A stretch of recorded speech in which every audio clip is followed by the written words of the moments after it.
vamos a revisar algunos conceptos básicos. Uno de ellos es la trayectoria solar. Aquí, bueno, el Sol va siguiendo ciertas trayectorias durante el año. En verano es donde se encuentra más alto y en invierno es donde se encuentra en la zona más baja. Esto es algo muy importante, ya que vamos a ver al final de la presentación que hay elementos como los aleros, por ejemplo, en donde podemos aprovechar muy bien y de una forma muy sencilla y económica para nuestros clientes este movimiento solar. En cuanto al diseño bioclimático, bueno, se toman principalmente 2 días, que son el día más cálido y el día más frío, ¿sí? Considerando que los demás días, bueno, pues se verán cubiertos, ¿no? En cuanto a la inercia térmica, este tema se refiere a la capacidad que tiene un material para guardar la energía dentro de él, qué tan rápido deja pasar esa energía de donde la recibe, la almacena, hacia el momento en que la deja salir. Esa es la inercia térmica. Si nosotros tenemos materiales con alta inercia térmica, nosotros vamos a tener nuestros espacios interiores con una temperatura mucho más estable. ¿Qué es esto? Que en verano, si tenemos una temperatura exterior, por ejemplo, de 40 grados, con materiales con alta inercia térmica, probablemente pudiéramos llegar a temperaturas a lo mejor de interiores que estén oscilando entre los 35, 34 a los 38 grados. O sea, realmente ya bajarle entre 3, 5 grados o más, porque si utilizamos otras estrategias como una buena orientación y bueno, algunos temas que vamos a ver aquí, pues realmente podremos incluso bajarle más y llegar a que el uso de aire acondicionado se reduzca, ¿sí? O sea, a lo mejor no podemos evitarlo al 100%, pero en vez de que tal vez lo estemos usando 3 meses al año, los 3 meses de más calor, tal vez lo estemos usando 3 o 4 semanas, ¿sí? Y tal vez en esas semanas ni siquiera su máximo potencia. Entonces, si nosotros utilizamos esta propiedad de los materiales a nuestro favor y al favor de nuestros clientes, entonces realmente podremos darles muy buenos beneficios. Vamos a ver que hay diferentes formas de transmisión del calor. Una de ellas es la conducción, ya que el calor se transmite de una masa hacia otra masa a través de la conducción. Aquí vemos por este ejemplo de esta sartén con agua. Sí, o sea, el calor que se está generando en el interior por conducción, bueno, pues si no es un mango que sea aislante, pues se va a conducir el calor por él. En cuanto a la convección, es una característica de los fluidos, de agua, de viento, en donde el líquido, el fluido caliente tiende a subir y el frío tiende a bajar, y tienden a hacer este movimiento en forma semicircular. Puede haber una convección natural, es decir, que como el caso de este ejemplo de esta olla, donde de manera natural se calienta y va haciendo la circulación, ¿no? Y también podemos utilizar convección forzada, ¿sí? Vamos a ver un poquito más adelante algunos ejemplos que podríamos aplicar nosotros en convección forzada. También tenemos la radiación. Todos los cuerpos emiten radiación electromagnética y esta intensidad depende de la temperatura en la que se encuentren. Nosotros mismos emitimos radiación, ¿sí? Las televisiones, refrigeradores, todos los electrodomésticos, y esta radiación se emite hacia el ambiente y esto genera que también el ambiente se caliente. Y esto lo debemos de considerar porque al momento de que nosotros realicemos un cálculo energético, dependerá mucho qué tipo de espacio tenemos. Es un espacio donde hay una gran cantidad de electrodomésticos, como puede ser un cuarto de TV o una cocina, muy probablemente ahí se esté generando demasiado calor y habrá que implementar estrategias específicas para esto. En cuanto a la ubicación, esta es determinante. No es lo mismo que nosotros diseñemos un proyecto en Torreón a que lo diseñemos en Mérida o lo diseñemos en Toluca o lo diseñemos, no sé, en Oaxaca, ¿sí? Entonces, tenemos que estudiar el macroclima, es decir, la temperatura media, máxima, mínima, cuánto llueve al año, cuál es la radiación solar que incide, las direcciones de los vientos dominantes, ¿sí? Y a partir de ahí nosotros poder definir qué microclimas queremos generar dentro de nuestros proyectos.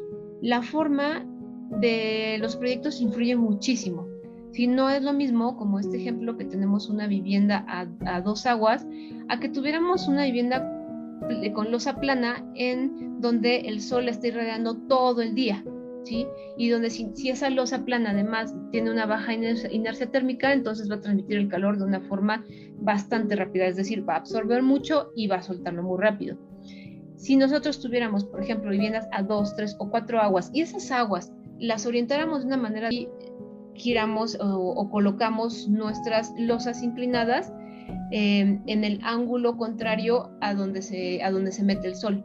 ¿Sí? Entonces, aquí es cómo nosotros jugamos con la forma de nuestros proyectos, tanto en losas como en muros, para evitar que les dé la radiación solar durante el día o que los materiales que nosotros estemos ocupando absorban demasiada radiación. La orientación de una vivienda o de cualquier proyecto, por supuesto que nos va a influir en la captación solar y en la influencia de los vientos dominantes, ¿no? Por ejemplo, nosotros tenemos el caso de este esquema que viene aquí, donde está el sol en junio, en verano. ¿Sí? Aquí esta losa inclinada está evitando, y además por la orientación, está evitando que entre el sol directamente a la vivienda, es decir, lo está absorbiendo el calor esta losa. ¿Qué pasa si a esta losa le metemos un material térmico, por ejemplo?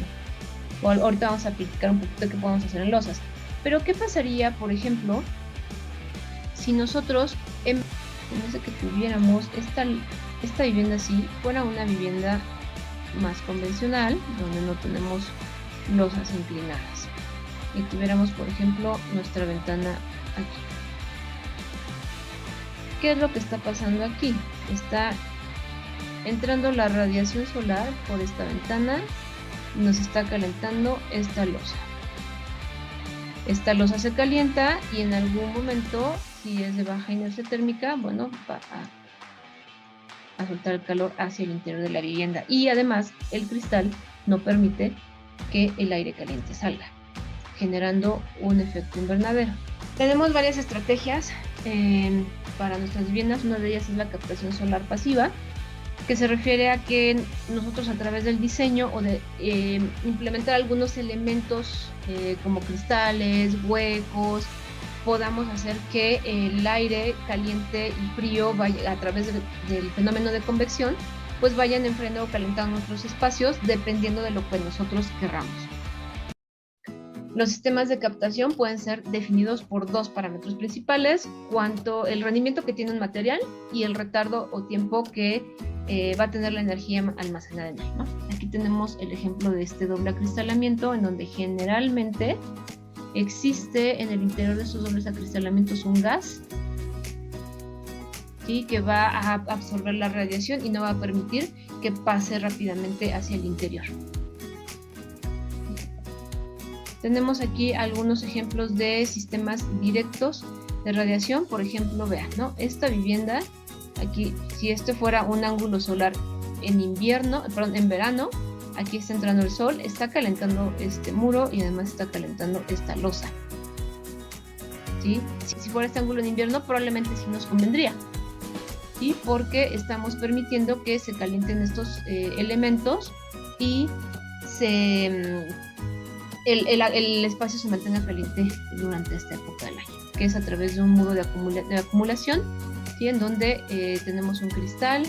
Vamos a ver más adelante, estos son también conocidos como muros Trombe, que es muy similar a este otro que está aquí abajo de la losa, de esta losa, en donde está incidiendo el sol, está entrando por un cristal, se topa con un elemento de alta inercia térmica, y dependerá qué queramos hacer con eso, si queramos que se enfríe o que se caliente el espacio, ¿sí? Si queremos que el espacio se enfríe, lo que vamos a hacer es que el aire caliente que tiende a subir lo sacaríamos por acá, y el aire frío lo buscaría, que es el que suele estar abajo, lo ingresaríamos por acá, ¿sí?, generando entonces el movimiento. Aquí es donde nosotros podríamos implementar algunos sistemas para forzar la ventilación.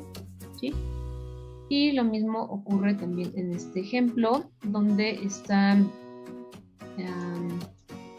que es como un efecto invernadero, ¿sí? Lo mismo ocurre, nosotros estamos generando aquí una entrada de viento, perdón, de sol, en donde entre el calor, si nosotros queremos que se caliente el espacio, pues ocurre lo mismo, ¿no? Nos está entrando el sol, ¿sí? Si queremos que caliente, bueno, abrimos la ventila y entonces entraría el calor. Si queremos que sea al contrario, si queremos sacar el calor de aquí, entonces podremos implementar un sistema un ventilador en la parte superior, en donde nos ayude para poder sacar el aire caliente. Y tendríamos que ingresar aire frío. Por ejemplo, podríamos nosotros colocar un espejo de agua aquí y una entrada de aire, por ejemplo, ¿sí? Donde está entrando aquí el aire frío, y lo saquemos por acá arriba, el aire caliente. Es un ejemplo de qué se puede hacer en invierno, en donde vemos cómo está, bueno, tenemos aquí el sol, vemos aquí la entrada de radiación solar. Lo que queremos en invierno es que los espacios se calienten, entonces el aire caliente tiende a subir. Nosotros buscamos que este aire caliente entre por acá,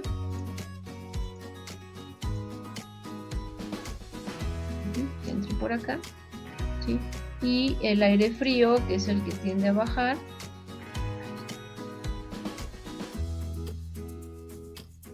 el aire frío que es el que tiende a bajar, pues que salga por aquí. Y aquí, a través de este cristal, se va a calentar este aire que se está moviendo y lo va a conducir por convección. Se va a mover el aire, se va a conducir hacia adentro, ¿sí?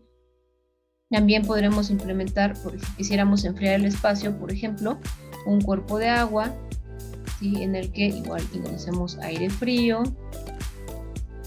¿sí? Para que con el agua se refresque y además se humedezca el aire, entre el aire frío al espacio, ¿sí? Se va calentando por toda la radiación que vamos emitiendo, bueno, que emitimos nosotros, los electrodomésticos, todo lo que les comenté. Y entonces el aire se comienza a calentar y comienza a salir. Este es otro sistema, ya se los mencioné brevemente, el muro trombe. Está compuesto por el muro, el elemento que se busca que sea de alta inercia térmica, un cristal y unas ventilas. Son unas ventilas que se mueven, ¿sí? Pueden ser mecánica, de forma mecánica, puede ser de forma manual, puede ser de forma automatizada, ¿sí? Nosotros ya elegimos cómo vamos a mover esas ventilas, y obviamente entre más complejo es el sistema, pues más va a costar. Entonces dependerá mucho de lo que nuestro cliente quiera. Entonces, ¿qué es lo que hace este sistema? Con este cristal lo que hace es que va a calentar el aire, si es que nosotros queremos que el aire se caliente, ¿sí? Va a calentar el aire, vamos a ver este caso, va a calentar el aire en verano. En invierno, si nosotros lo que queremos es mantener caliente el espacio, es que va a estar la radiación solar, va a calentar el aire,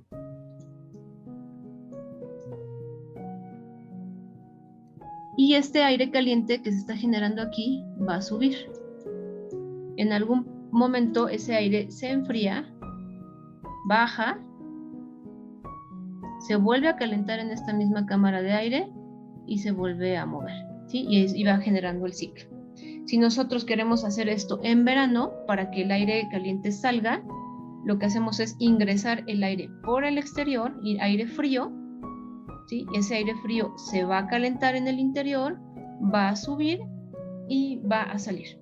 Entonces, estas ventilas son las que se van a ir moviendo, y nosotros tendremos que ir ya sea programando, si es un sistema automatizado, o explicar al cliente cómo tiene que manejarlo para que funcione bien el sistema.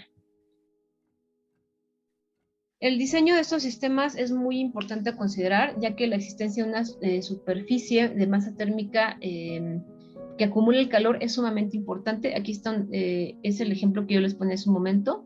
Si nosotros queremos que en verano no entre el calor y el sol está a esta altura en verano, pues y tenemos un cristal enorme, pues va a estar calentando muchísimo nuestro espacio. Y esa energía que está acumulada va a salir. Nos va a calentar. Y además súmenle pues todo el calor que se va generando en el interior de la vivienda. También otro elemento importante es el aislamiento y masa térmica en la arquitectura bioclimática, es que nosotros podemos integrar otros elementos de alta masa térmica. Por ejemplo, ya habíamos visto este ejemplo del efecto invernadero o un invernadero adosado, pero a este le podemos meter, por ejemplo, aquí son como unos tambos de agua en donde estamos aumentando muchísimo con un elemento de alta inercia térmica como es el agua. Entonces nosotros lo que estamos haciendo es que está entrando el aire caliente, pasa por el agua, ¿sí? Y se enfría este aire entrando frío al espacio. Lo que nosotros estamos buscando con estos elementos adosados es que haya mayor movimiento de aire, ¿sí? Que el aire caliente comience a empujar y se genere una mayor velocidad, mayor movimiento con el aire y las masas de aire calientes y frías en el interior de nuestros proyectos. La vivienda con una elevada masa térmica se comporta muy bien manteniendo la temperatura sin variaciones bruscas, ¿no? O sea, repito, si tenemos afuera 40 grados, arriba podemos mantener 35 grados, ¿sí? Y a lo mejor afuera con el tiempo, con el paso del día va a ir decrementando la temperatura, ¿sí? Mientras que adentro se sigue manteniendo estable, porque entonces el calor que se almacenó aquí durante el día se va a ir emitiendo hacia el interior, ¿no? Y a esto además nosotros integramos elementos como los vientos dominantes y el uso de muros trombe, entonces va a ser mucho más eficiente ese comportamiento térmico de nuestra vivienda.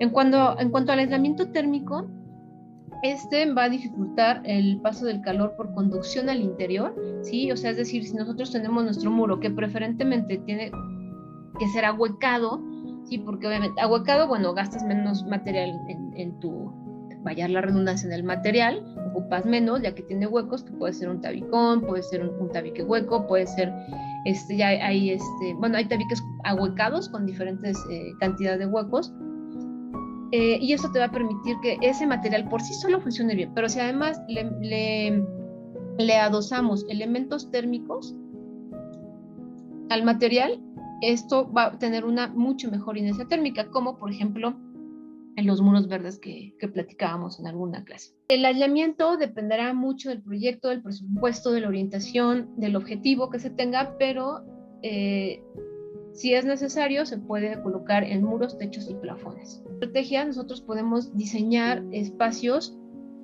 que interiormente tengan movimiento, ¿sí? Movimiento de flujo de aire, y que el calor nos esté ayudando o sea, el sol, la energía solar nos esté ayudando para que ese movimiento sea más eficiente, ¿sí? Por ejemplo, aquí se ve este pequeño detalle en donde se observa cómo se observa aire caliente, y que lo que se busca es que salga el aire caliente en verano y el aire frío, o sea, es decir, estar teniendo un flujo continuo de aire en la vivienda. ¿Y qué va a pasar? O sea, si tú tienes una vivienda en donde está circulando el aire de manera constante, bueno, tienes un elemento de inercia térmica en el exterior.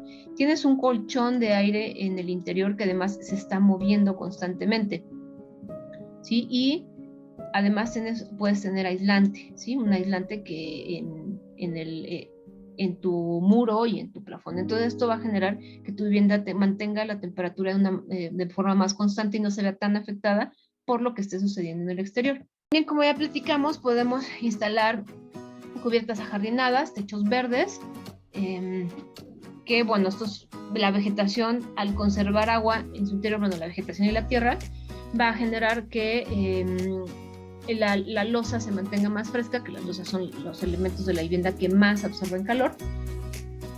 Sí, entonces, y si además esto lo combinamos con tener losas inclinadas, orientarlas correctamente, y las losas que a lo mejor se ven más comprometidas en radiación solar o en la incidencia por tiempo al sol, bueno, pues colocamos estas cubiertas verdes, entonces va a ser muy eficiente nuestra vivienda.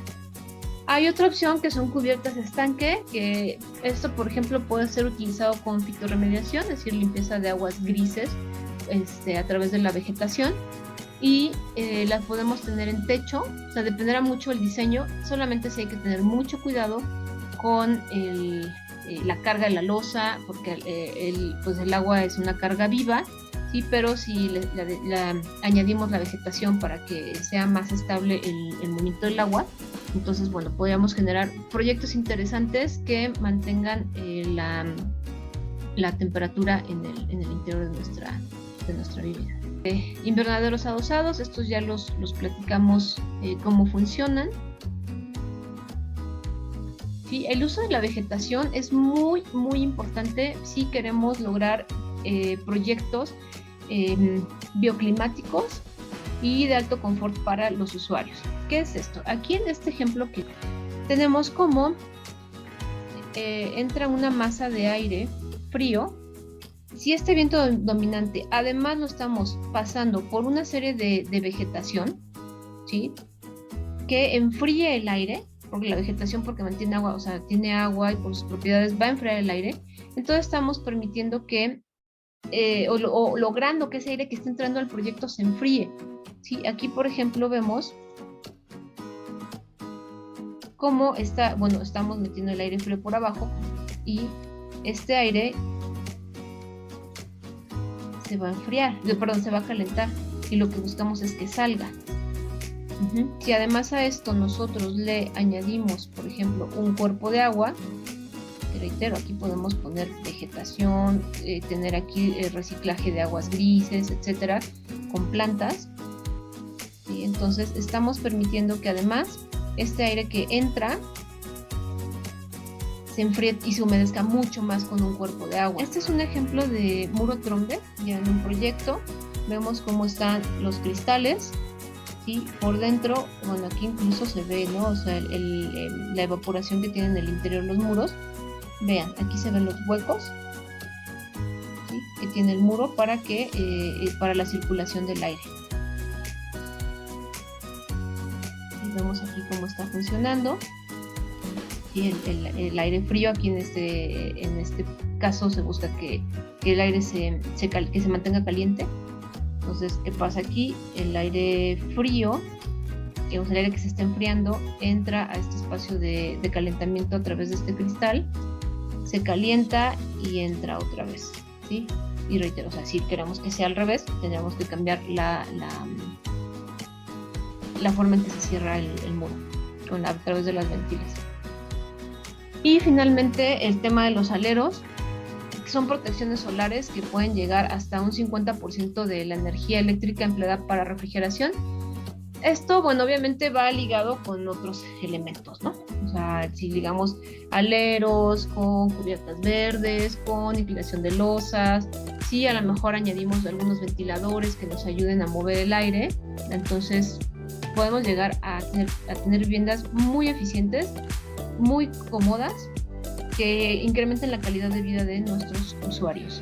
Bueno, ¿qué tenemos que considerar en un alero? Bueno, aquí les puse un ejemplo de alero. Este ejemplo me parece muy interesante porque lo que se está buscando es que el alero no permita la radiación directa, pero que tampoco obscurezca el espacio. Entonces tenemos que ser cuidadosos. Tenemos que ver la estética del proyecto, elegir los mejores materiales y que sean preferentemente materiales que no se calienten. Por ejemplo, que pusiéramos un alero de aluminio, se va a calentar rapidísimo, entonces tal vez no sea tan eficiente, ¿no? Por ejemplo, aquí se ve que es un alero como de bambú, alguna madera, ¿no?, que tiene que no se va a calentar y que nos va a generar aquí un microclima demasiado caluroso, y obviamente si es mucho calor pues va a entrar a la vivienda. Obviamente, bueno, en verano tienen que buscar impedir los rayos del sol, y en invierno tienen que permitir que pasen los rayos solares. Y reitero, que no nos oscurezcan los espacios. Sí, bueno, este es un ejemplo. En verano tenemos el sol a esta altura, entre 12 y 2 de la tarde, que son las horas más cálidas en verano. Pongamos que a esta hora nosotros vamos a poner un alero que nos impida el paso del sol. y vamos a colocar este alero que nos impida el paso del sol, pero que en invierno, como es mucho más inclinado, sí nos permita que exista, que entre el sol y por lo tanto la radiación solar a nuestra vivienda para que se calienten los espacios.